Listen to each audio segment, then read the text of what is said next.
So welcome back student.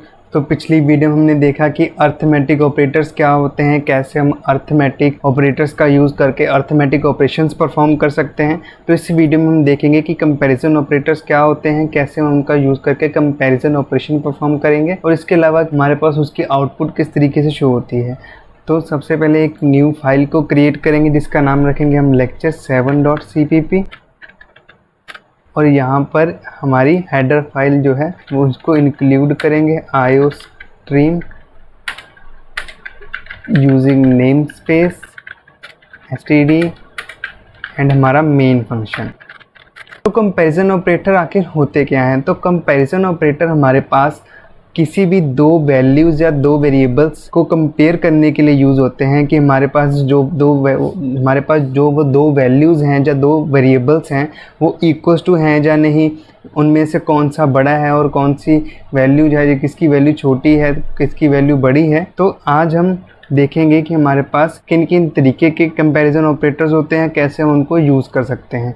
तो उसके लिए सबसे पहले हमें यहाँ पर वेरिएबल्स की नीड होगी या वैल्यूज़ की नीड होगी। तो मैं यहाँ पर वेरिएबल्स का यूज़ करूँगा।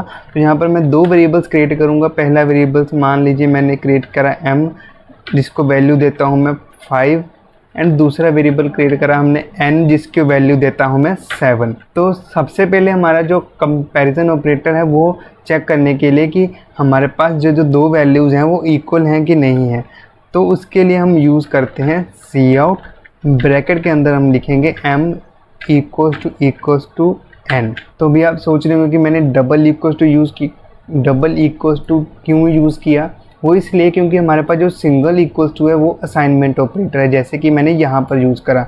जब मैंने m इक्वल्स टू 5 किया तो इसका मतलब कि m को 5 जो वैल्यू है वो असाइन कर दो। तो ये हमारे पास असाइनमेंट ऑपरेटर है जो कि किसी भी वेरिएबल्स को वैल्यू असाइन करने के लिए यूज़ होता है। और जो हमारे पास कंपैरिजन ऑपरेटर है उसमें हम डबल इक्वल्स टू यूज़ करते हैं जो कि कंपेयर करता है।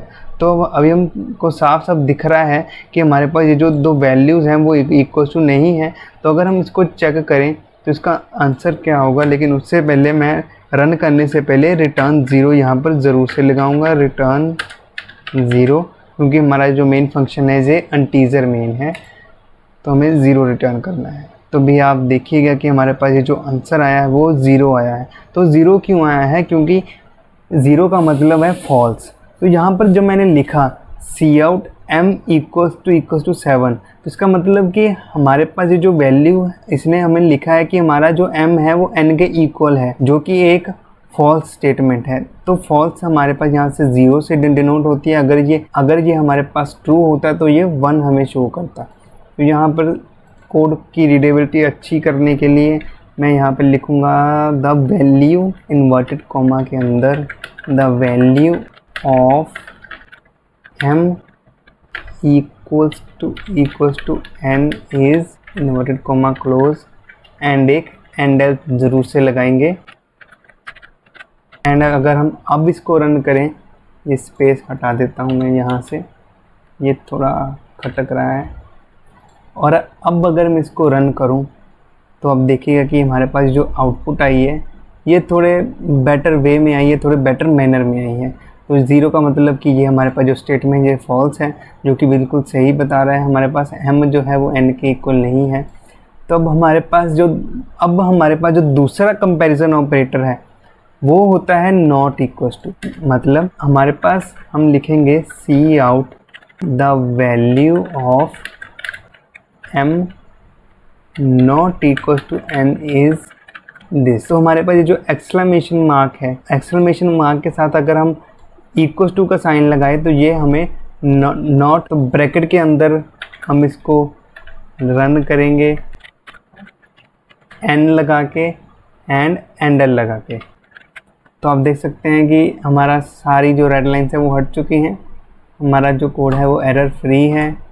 तो अभी हम देखेंगे कि हमारी आउटपुट क्या आती है। तो हमारे पास जो आउटपुट आई है वो 1 आई है।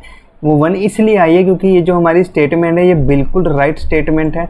हमारे पास ये जो m है वो n के इक्वल टू नहीं है, ये दोनों वैल्यूज जो है वो बराबर नहीं है, इसलिए इसका आंसर जो है वो 1 आया है। अब जो हमारा नेक्स्ट ऑपरेटर है नेक्स्ट ऑपरेटर है हमारे पास ग्रेटर देन और इक्वल टू, तो हम लिखेंगे द वैल्यू ऑफ, इसको भी मैं कैपिटल कर देता हूँ, ये थोड़ा सा खटक रहा है आँखों को। The value of m greater than equal to n is, तो भी हम चेक करेंगे कि हमारा जो n है वो greater than equal to n है कि नहीं। तो m greater than equal to n and l, तो इसका आंसर हमारे पास क्या होगा। तो इसका मीनिंग है वो सबसे पहले समझना ज़रूरी है। तो इसका मतलब ये है कि हमारा जो n है वो n से बड़ा भी हो सकता है और इसके बराबर भी हो सकता है।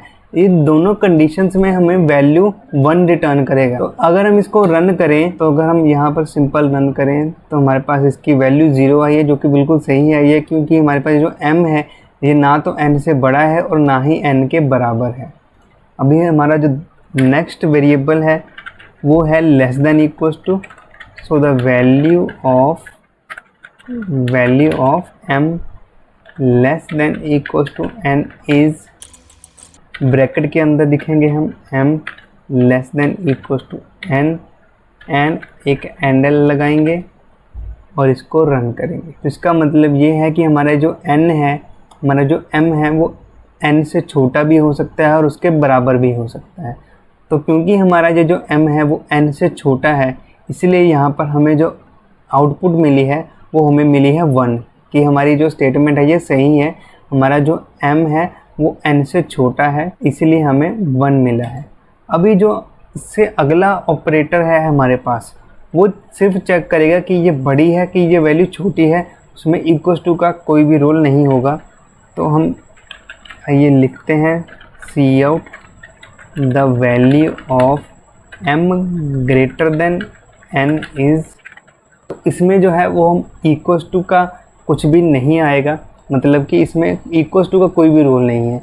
अगर हमारा m जो है वो n के बराबर भी होगा तब भी हमें फॉल्स रिटर्न करेगा। ये सिर्फ और सिर्फ तब ही हमें ट्रू वैल्यू रिटर्न करेगा जिन केसेस में हमारा जो m है वो n से बड़ा होगा। और अगर हम इसको रन करें तो ऑब्वियसली हमें जो आंसर मिलेगा वो 0 ही मिलेगा, क्योंकि हमारा ये जो m है वो n से छोटा है। अगर हम इसको रन करें अभी इसी वक्त, तो हमें यहाँ पे 0 अभी इसी वक्त मिल जाएगा, जो कि मिल चुका है। और जो हमारा नेक्स्ट ऑपरेटर है वो भी आप सब गेस कर ही चुके होंगे, वो होगा हमारे पास लेस देन। फटाफट से लिखते हैं the value of m less then n is m less then n and एक हैंडल लगाएंगे और इसको रन करेंगे। तो जैसे मैंने इसको रन करा तो आप देख सकते हैं हमारे पास ये जो वैल्यू आई है वो 1 आई है, क्योंकि हमारा ये जो m है वो n से छोटा है। तो ये थे हमारे कंपैरिजन ऑपरेटर। जैसे मैंने यहाँ पर वेरिएबल्स का यूज़ करा है, आप सेम तरीके से यहाँ पर वैल्यूज़ का यूज़ कर सकते हैं। मैं भी आप ये एक बार करके दिखा देता हूँ। तो मैं यहाँ से m हटा के यहाँ पे 5 चलो 4 कर देते हैं, और यहाँ पे n से हटा के यहाँ पे 5 कर देते हैं। तो जैसे मैं इनको रन करूँगा तो हमें सेम आंसर मिलेगा, the value m equals to n is 0, क्योंकि 4 जो है वो 5 के बराबर नहीं होता है। तो कंट्रोल Z दबा के इनको मैं बराबर से m इक्वल्स टू n कर दूँगा। तो अगर मैं इनकी जो वैल्यू है इनको उल्टा करूँ, 5 को मैं 9 कर दूँ, तो हमारे पास क्या आंसर आएगा। तो हमारे पास जो इन चारों के आंसर है वो चेंज हो जाएंगे। हमारे पास स्टेटमेंट का आंसर जो पहले 0 आ रहा था वो 1 हो गया, क्योंकि m जो है वो n से बड़ा हो गया।